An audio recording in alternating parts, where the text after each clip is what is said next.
Ask and you shall receive.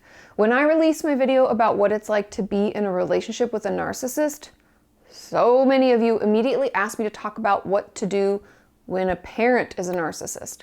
So here we are. We're going to discuss the 5 signs that you have a narcissistic parent and what having a narcissistic parent can do to our growth and development. And don't worry, at the end I will share some tips on how to heal from the abuse because it can and will get better. Oh, and if you're wanting to know more about narcissism as a whole, what it is, how it's diagnosed, or what causes someone to have it, I will link my other videos in the description down below.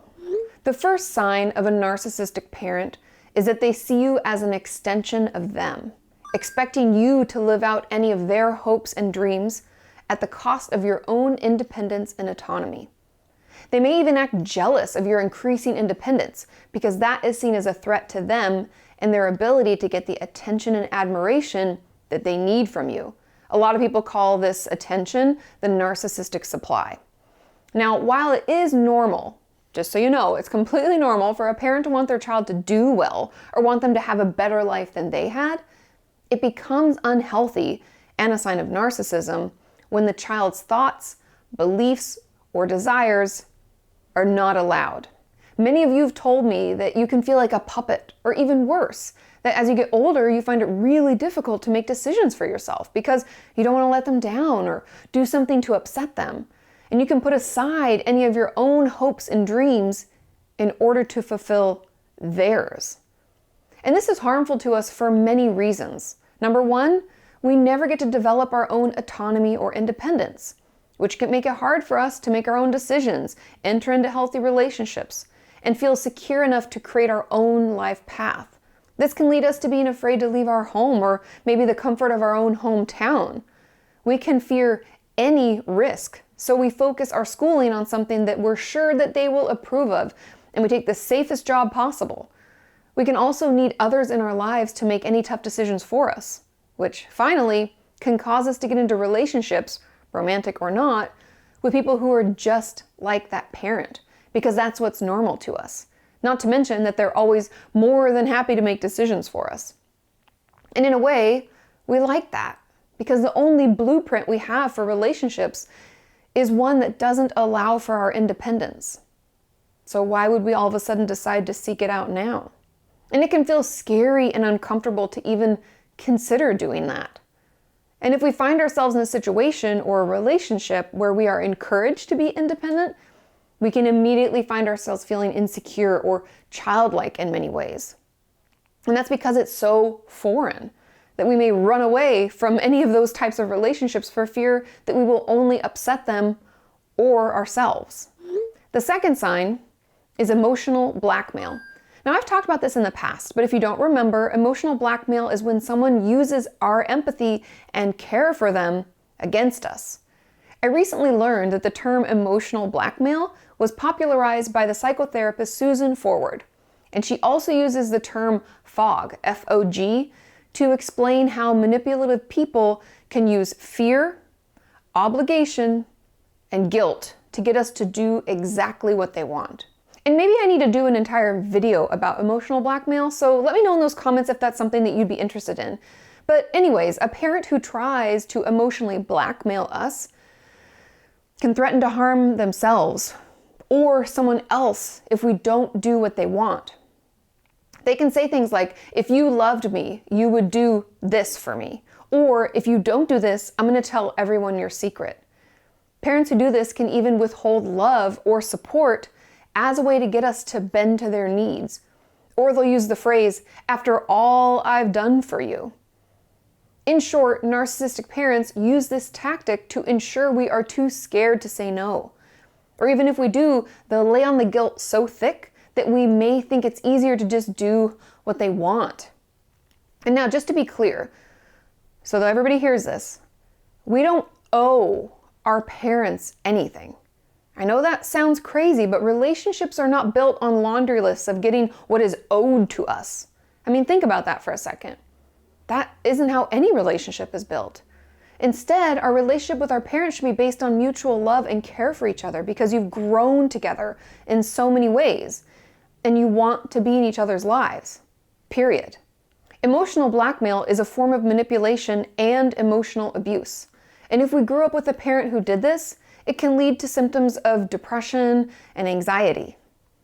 If someone is always threatening you or using guilt to manipulate your decision making, of course we can struggle to enjoy anything, feel down a lot of the time, and feel like we're in a constant state of worry. Being emotionally blackmailed makes it impossible for us to express how we feel in a real way. Therefore, we can tend to stuff everything in order to survive. And anger, or really any emotion turned inwards, can lead to mental health issues. The third sign is public shaming. I know this may seem obvious, like we would all notice if someone's parent put them down in public, but this narcissistic behavior can be even more sneaky than that. For example, a narcissistic parent will tell embarrassing stories about their child to others, often when the child is there, pretending that they think it's cute or funny, even though it's at their child's expense. They can also nitpick everything we do, negating any successes we have had and negatively comparing us to someone else's child or one of our siblings, overall sending the message that we are never going to be good enough.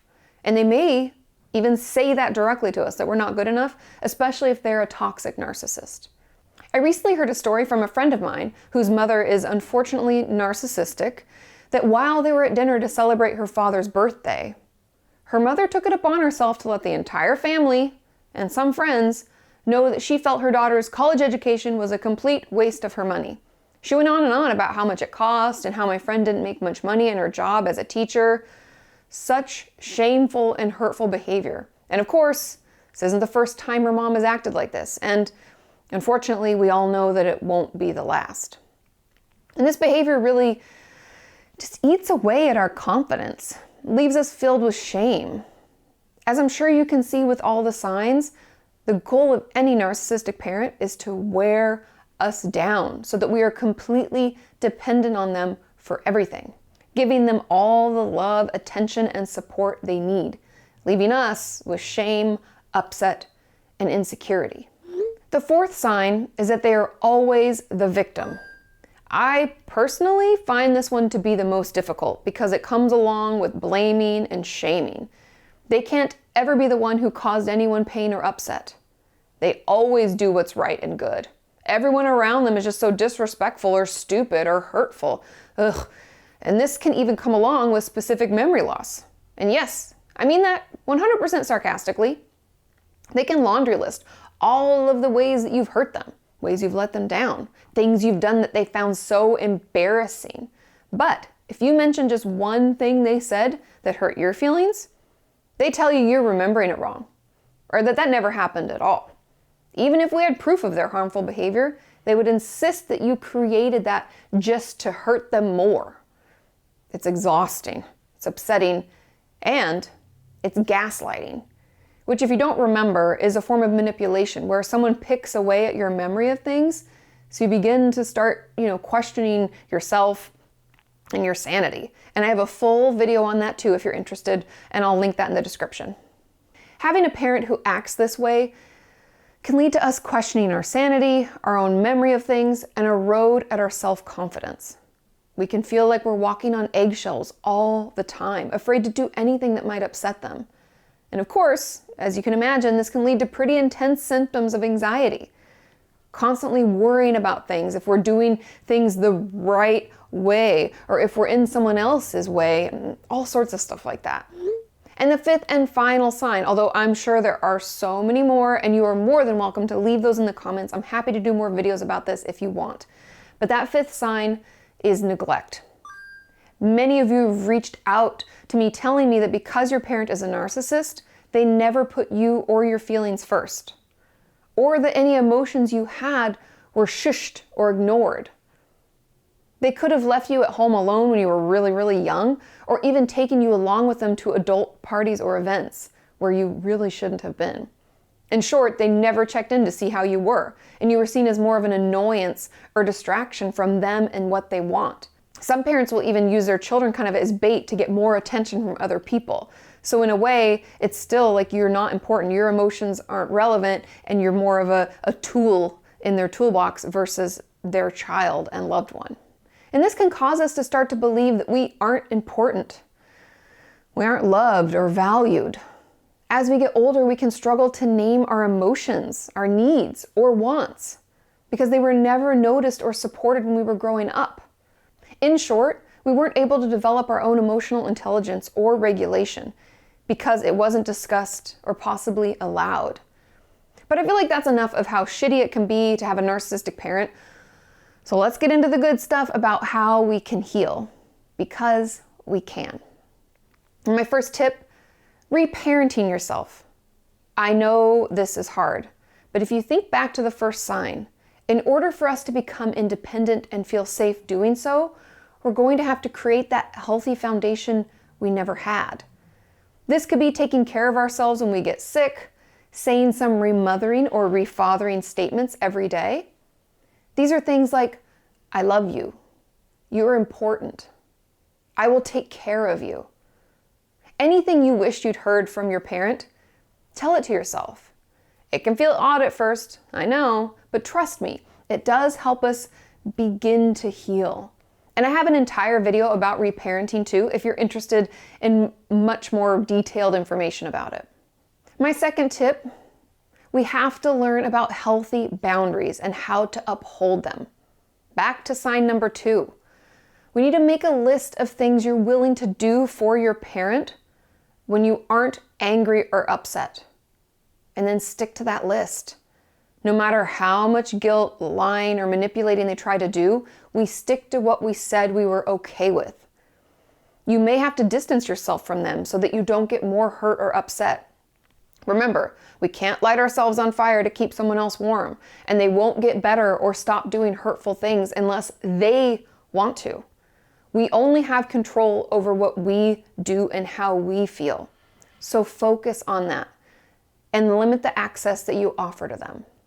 My third tip, see your narcissistic parent for who they are. I know this, you're like, this is a weird tip, Katie, that doesn't even make any sense. But reminding ourselves that they aren't able to show empathy, be understanding, or even be there for us in the way that other parents can, it can prevent us from getting more hurt. So keep some of those hurtful messages, emails, or whatever around so that you don't forget what they are like and fall into one of their traps again. It can also help us to learn more about narcissism as a whole and how it can affect us. There are some great books out there about this, so feel free to do a search, read the reviews until you find one that speaks to you. And my fourth tip, get into therapy. I know this goes without saying, but it's so important. Being able to get the validation and understanding we never got can in and of itself be healing. They can also help us heal from the emotional abuse and work to disprove any of those hurtful and false beliefs that we have about ourselves. I would recommend a trauma specialist or a therapist who does DBT, which is dialectical behavior therapy. And fifth and finally, as soon as you were able, not when they let you, but when you can, it's important, get away from them.